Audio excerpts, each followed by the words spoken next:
and welcome to QuiltMoxie the Podcast, where QuiltMoxie meets Craftsy.com, an online community dedicated to providing the best education and resources for crafters. Join me, Ariana, your host, and come along on my video journey where I participate in the Craftsy online classes and community. Meet up with us online at QuiltMoxie.com or at your favorite hangout, Craftsy, Ravelry, Facebook, Twitter. Check the credits at the end of the show for more. You can also subscribe to our mailing list to get your next and every episode with show notes delivered directly to your email as soon as the episode is available. It's as simple as dropping your email address and checking Receive Podcast by email.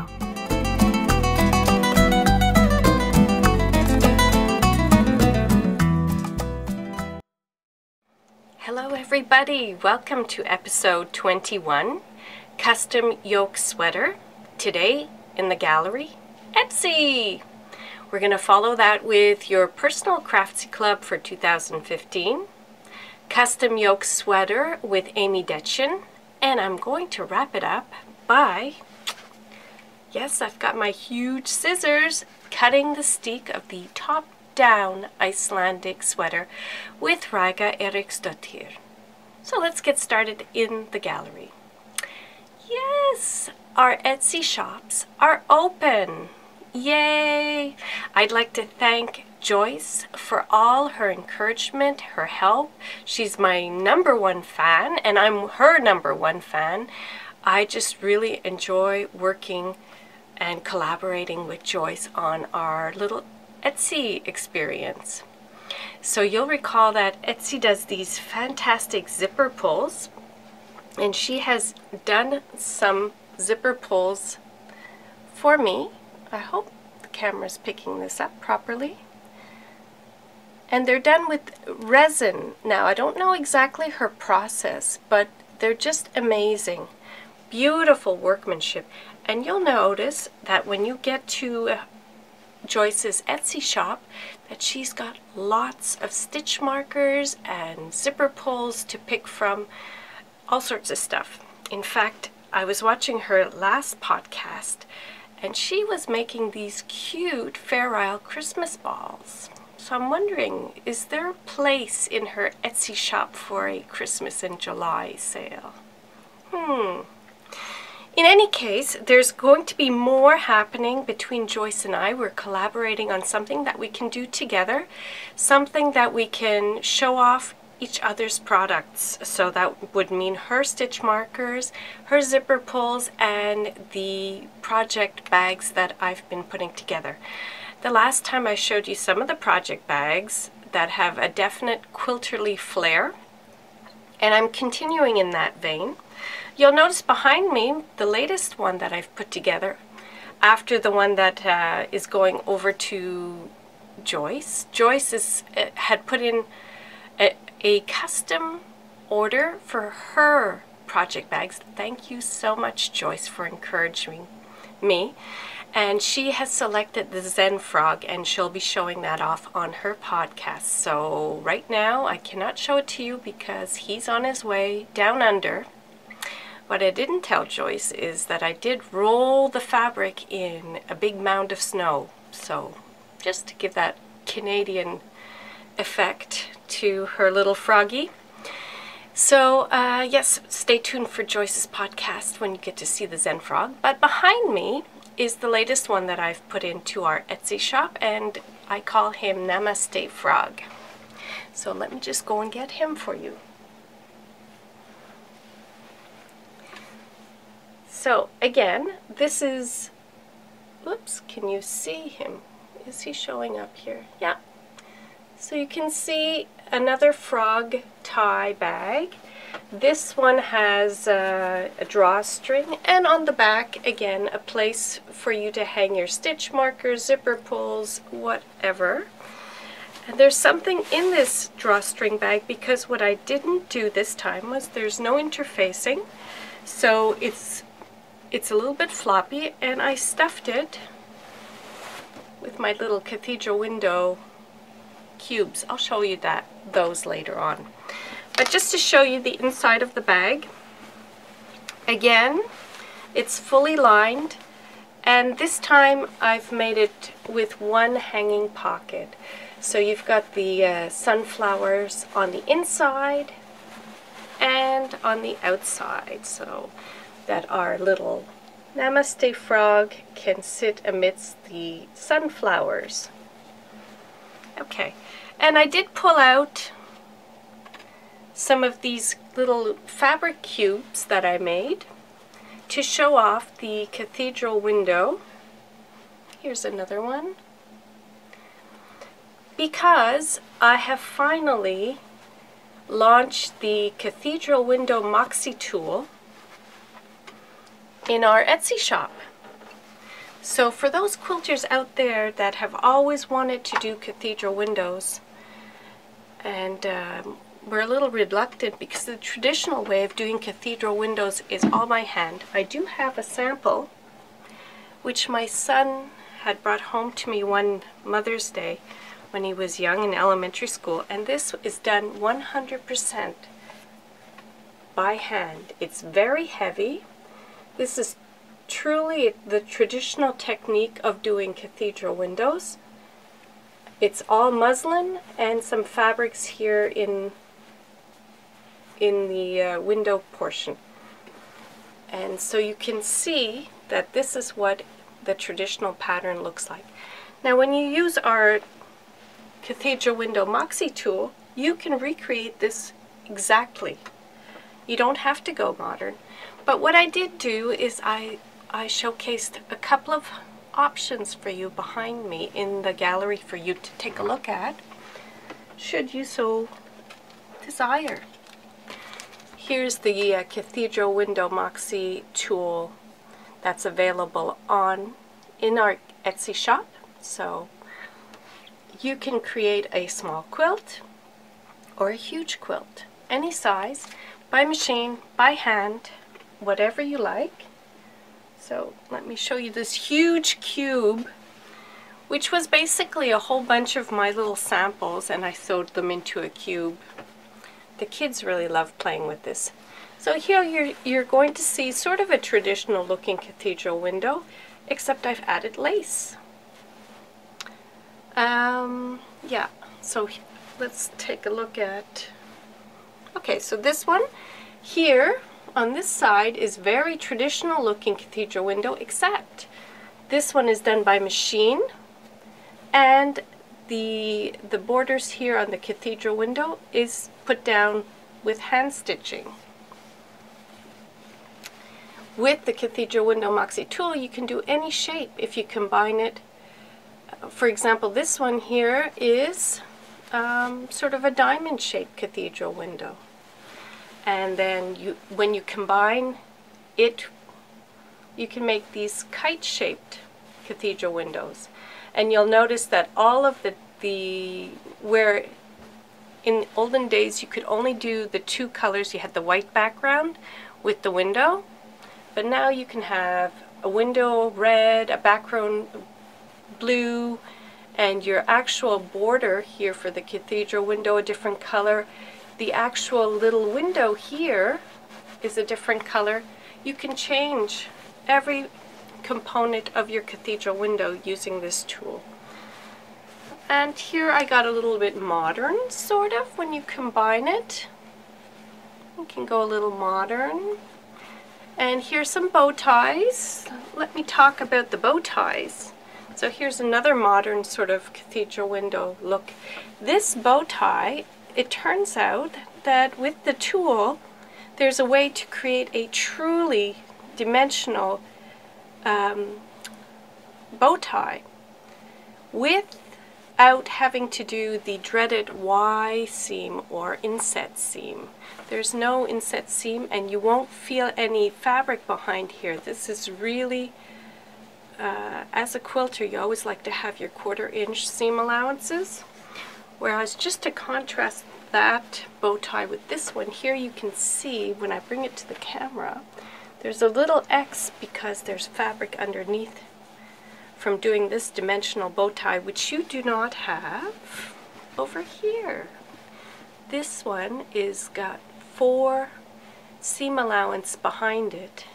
using the dreaded Y seam in a hugely easy way. Anyway, you could do your cathedral windows however you like, in whatever way you like, using the cathedral window Moxie tool.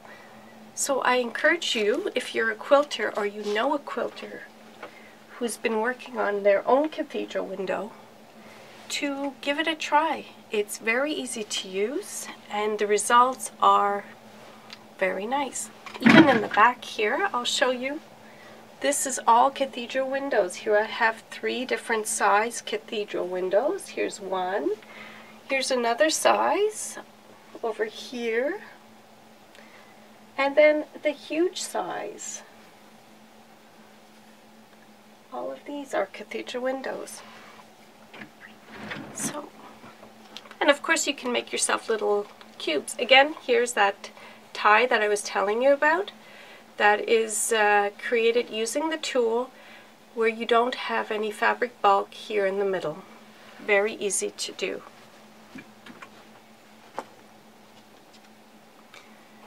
So I would like to thank you so much for anybody who has visited the shop, and especially for encouraging me to continue to put more stock into the shop by purchasing some of these unique Quilterly project bags to support the podcast. And there's going to be more to come. It'll be not as quick as maybe Joyce's shop because it takes me quite a while for me to put these items together. But I will be updating them as I finish sewing them up for you. Alright, so what I wanted to mention is right after the Etsy shop opened, I had a phone call from Yazzie who congratulated us, Joyce and I, on opening our Etsy shop. And she reminded me that we can hand out or offer as prizes some more of her amazing Yazzie organizers. And it just so happened that the day before that I was on Craftsy and I had downloaded the free 2015 Block of the Month Club, and the star teacher for that club is Jinny Beyer. Now anybody who's a quilter knows that Jinny Beyer is one of the superhero quilters out there. She's been one of my heroes right from the beginning. Her quilts are quilted by hand. She pieces by hand, she assembles by hand, she hand quilts her quilts by hand. Amazing, amazing workmanship. She has won, she's been put into the Hall of Fame, Quilters Hall of Fame with her, I don't remember the name, Ray of Light quilt, I believe. In any case, I would like to invite you guys to download your Block of the Month Craftsy class with Jinny Beyer because it's free. And not only is it free, I've got my iPad here. Jinny Beyer is actually talking about her favorite tools when she does her quilting, and you will not believe what she says on her. Right at lesson 2, I'm going to play it and I'm going to try to hold this up to the camera. So here we go. Let's see.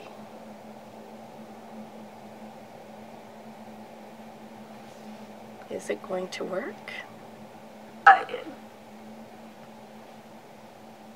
Because I do a lot of piecing when I'm traveling on an airplane, it opens out. It's got this little flap if you want to lay your pieces out and hold them in place. There's a pocket to hold your rotary mat, other pockets that can hold, you know, your patterns and stuff like that that you take along, or little bits and pieces. And then I have my Yazzie bag that contains my tools and project stuff. This bag is great. It's got little zipper pockets, so it holds my scissors and thimbles and all sorts of other pockets for your projects. And then my 2 little favorite things that I always have. This light that So you can see why I got very excited when I saw this. Not only is Jinny Beyer one of my superheroes for quilting, but she's using Yazzie. And Yazzie has sent me that little project bag or organizer that Jinny Beyer uses when she's traveling on a plane. So I'm thinking that I'm getting pretty close to traveling somewhere with my Yazzie organizer for quilting on a plane. So go and check out the free Craftsy class by Jinny Beyer. You will not regret it. Even if you're a machine quilter only person, you are going to learn so much from Jinny. And which brings me to your Personal Craftsy Club. So we said the last time that we're going to, for the first quarter of 2015, ending at the end of March, I would like to encourage you to share the projects that you're working on that are Craftsy projects. So it doesn't matter which class you've signed up for. It could be knitting, it could be quilting, crochet, cooking, painting, photography. They have all sorts of classes with Craftsy.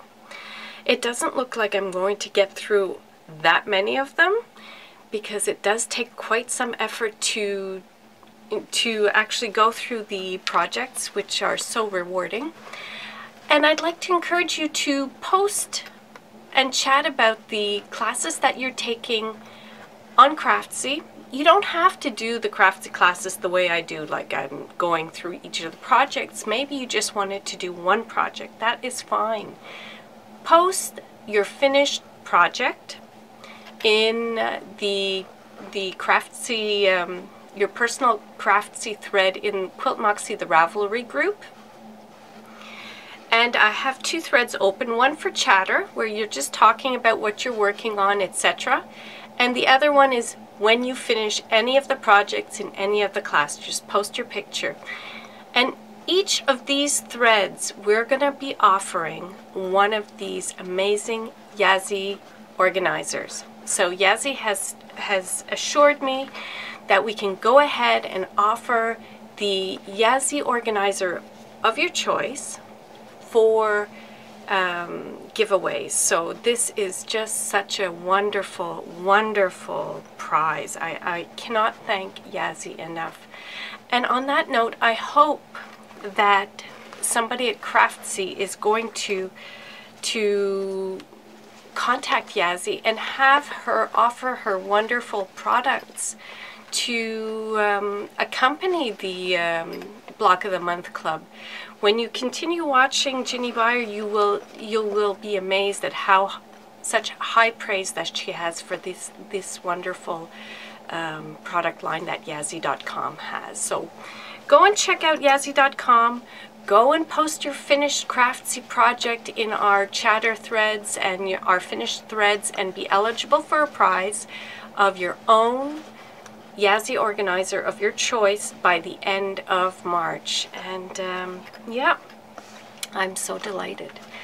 Also, I'm so encouraged, in addition to the purchases that we had in our Etsy shop that we're going to be putting towards the podcast costs, that somebody, and I cannot tell who it is because I don't get that information, but somebody has made a purchase through one of the affiliate links that I have in either my show notes or on my webpage, and I will be receiving some monies towards the podcast. So I would like to thank you so much for taking a moment to clicking through the link or the banner from either my show notes or my website page, because I can now use those funds for more podcasting and prizes and whatever we're going to be doing for this year. So thank you again, and go and visit all of our shops. So now let's talk about the custom yoke sweater with Amy Detjen. Now this class was, I have my little mannequin here in the back. My sweater was basically a custom sweater based on a favorite sweater from my hubby. And so what Amy does in her class is she shows you how to customize a sweater based on one of your favorite ones. And so I was doing it for my hubby. And the class is really, really wonderful because Amy has it chock full of little tips and tricks that she has learned over the years, and she's a delight to watch. So I learned so much from her. Not only that, I had to post 2 questions to Amy because this is now a bottom-up sweater instead of the top-down that I've been doing. And she has a very cool way of doing a hemmed cuff, which is, I'm not sure if you can see it. I will take the sweater off the mannequin and I'll show you the inside as well, just so that you can see what I've done. What I did do for the hemmed cuff, and also the bottom of the sweater is hemmed as well, so is I used my crocus cast on and then I did the hem, and you'll see that there's sort of a color change on it, and that is the reason for that is twofold. One is I thought it looked kind of cool with the yellow sort of edging, and also when I was watching Amy do the sewing up of the hem, it's kind of tricky to line yourself up properly. But if you have a different color, you know that when you're sewing it up, it's going to end up straight. And I really like the effect of it. The other thing with the custom yoke sweater is I got to use some of the phony seams that she shows you how to do. So there's a technique where you use your crochet hook, and as you know, I like using my crochet hook, where you're creating sort of a phony seam. Should I be taking this sweater off?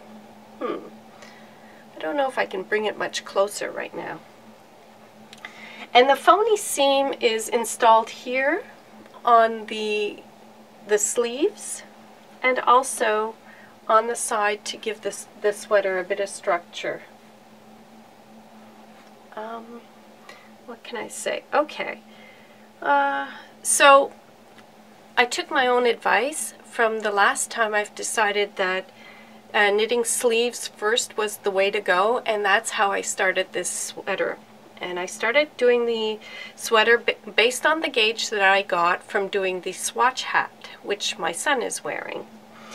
And as I was knitting along, my gauge seems to have shifted. So I wasn't sure if it was okay or not. And so I posted on the platform, and Amy came back with some wonderful advice, which I took to heart and continued on. So what I learned with my fluctuating gauge is that as you're doing your sleeves, you can adjust your gauge very easily, because let's say you find out halfway up the sleeve that your gauge has changed, you can sort of adjust for the rest of the sleeve before you do the main body of the sweater, which I thought was a good thing. The other thing in Amy's class, which is really, really cool, is her formula for calculating repeats or decreases along a sleeve based on your gauge. So I don't remember her term for it, but that calculation, which took me a while to get my head around, is well worth the cost of the class itself. I mean, it's so practical. I will take that away and use it on every single sweater from here on out. This time when I got to the assembly of the main body and the sleeves, I did a 3-needle bind off. It's like almost like I don't want to do a Kitchener under the arms. I have no idea why I'm doing this. But I did it with a 3-needle bind off. The other thing is what you'll see throughout the sweater, or you may not see it, is what Amy calls sneaking in short rows. So there's quite a few short rows that are added to make sure that your custom yoke sweater will fit nice on your body and match the person that's wearing it. Now, I have it on my mannequin, but the sweater fits hubby perfectly. So I'm considering this a huge success. And in addition, you might notice on these squirrels here that there's one, I'm going to say it, I'll say it. There's a fat squirrel on this sweater. So, Amy Beth, the Fat Squirrel Podcast. So when I saw this, I said, oh my goodness, how am I going to explain this? One of the squirrels, as I was knitting, I was saying, how did I end up with the wrong count for my stranded knitting? And this squirrel here has just a little bit extra. And it almost looks like I took a stitch from this squirrel beside it and made this one a skinny squirrel and this one is a fat squirrel. And I decided I could have taken it apart. I could have corrected it as I was knitting it, but I just thought it was kind of cute to have this kind of, I don't know, I'll call it a design feature. So I've put a fat squirrel into my hubby sweater.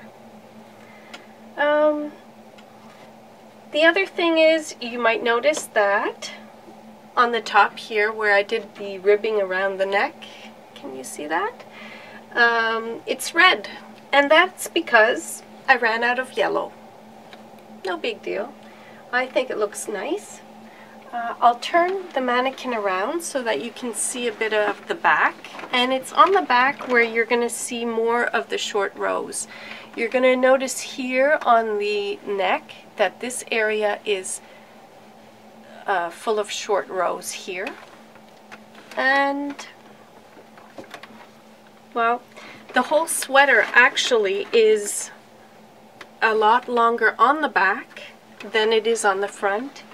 And this is because of the addition of short rows all over the place, which I cannot really see where they are right now, so, which I guess is a good thing.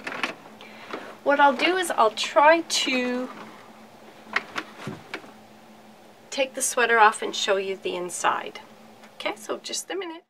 So here we have the sweater inside out, and I'll show you what it looks like up close. What can you see here? Well, I can show you the cuff. This is the inside of the cuff, which looks very cool. And I will show you my 3-needle bind off underneath the arm. Can you see it? I'm not sure. How's that? There it is. So this is what it looks like with a 3-needle bind off.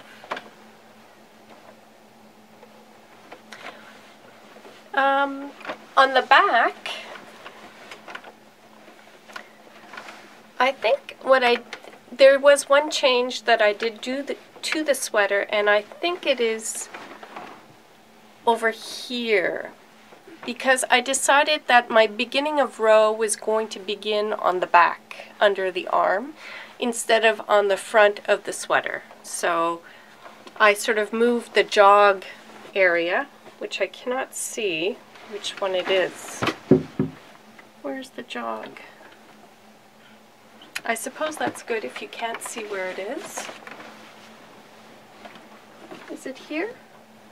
I think it might be over here. Might have been here.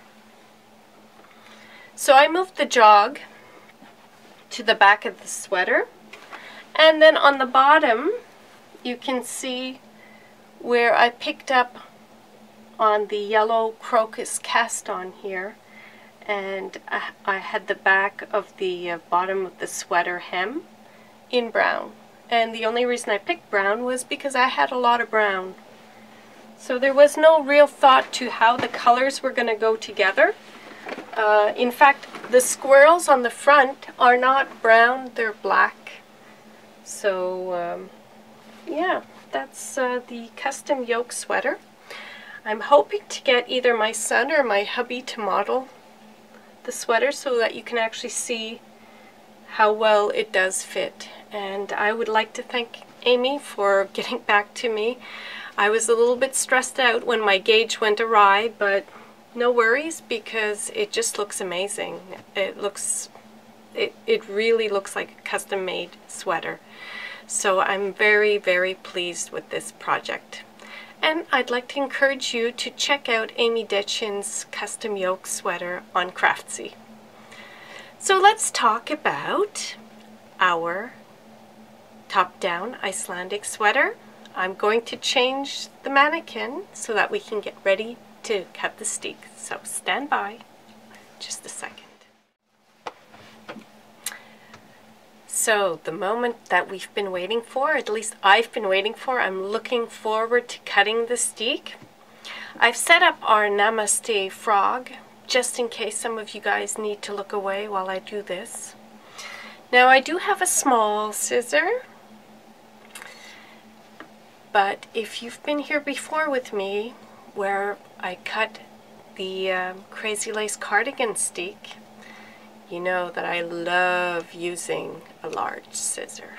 So anyway, let's talk about the top-down Icelandic sweater with Ragga, which I completed, and you're going to see here it's been blocked. In fact, what I did was I blocked it as per her instructions, and then I did the crochet steek along the, I had 3 steek stitches, and yeah, so that's what I did to prepare the sweater. Also on the bottom I have some yellow squares which sort of repeat the motif on the edge of the sleeve, and you're going to say, well, why didn't you make them white? Well, I had run out of white, so I just put yellow, and to me it's all fine. I like the way it looks. I think it looks great. And yeah, I put Ragga special ribbing on the bottom as well. And to cut the steek, we're going to be turning the sweater inside out. So let me go ahead and do that. And we're going to look at my strands on the back. Now you'll remember the last time that I had very loose strands because I didn't want to have any puckering in the stranded knitting, and I was convinced that they would lay flat because of the Icelandic wool, the Lopi wool, because it seems to sculpt into any shape that you like, but I was wrong. So let me show you, let me get her ready here, what I did with the extra long floats. And I'll also show you close up where we're going to be cutting the steek. So here, you're going to notice that I combined, there were two, these ones were the long floats that I turned into a zigzag pattern all the way around. And let's take a look at the back. Here we go. So that is what I did with the extra long floats. I think when I do another Icelandic sweater with this wool, because I'm not comfortable with the extra long strands, I will probably use my technique that I used here, where we had 3 colors stranding across, where I trapped my yarn, which is on my latest video on yarn tension management and trapping floats. I really like that technique, and I find that the result is really, really nice. So just for me, until I can get the right length for stranding, I'm going to be using this technique. So, alright, this is what it looks like. And then you can see on the front here is the one purl stitch that Ragga has as a steek stitch, and I have 3 stitches, so I have a knit, purl, knit, steek stitch, and then I have the crochet that goes around it. So here's what it looks like on the right side. And she actually cuts her steek from the wrong side. Now, I hope it doesn't come crashing down on me here. But let's see here. I think I'm going to try to set it up closer so that you can see it a bit better. Just a moment. Okay, so we're back, and I'm not sure if this is any better, but I'm going to try to cut it this way. And I'm starting with the small, tiny scissor, but I'm not going to last very long with small, tiny scissors because I like the big scissors. So you can already hear me cutting it. And this is a sound that Ragga really likes, the sound of cutting your steek. So you see how quickly I'm doing it with a small scissor. I'm going to get my big scissor now. And you'll also notice I'm not wearing glasses. And that's because I would have all this glare on the podcast. So I should be wearing glasses, but I'm not going to. So I'm really cutting my steek blind. For anybody who's scared to cut open a steek, I guess if I'm willing to do it blind, and you see what I like to do is I like to take the tip of the big scissor and just sort of do that. I have zero fear. I mean, it's only knitting. We can always fix it. So here we go. I really like this because it works. Your scissor is straight, so as long as you have it coming out here and you can see the purl stitches or the knit stitches across the blade, you don't even have to look. Okay, here we go. Look at that. I guess once I get up to the stranded area, it'll be trickier. We'll see here. Okay.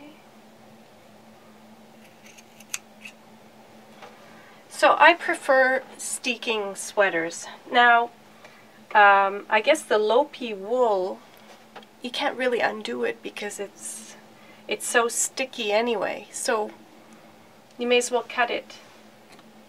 There is no problem cutting it. So here it's going to get trickier because I'm in the stranded area, and I can barely see at this point because, can you see me do this? Okay, so I'm standing, at least now I'm looking at it.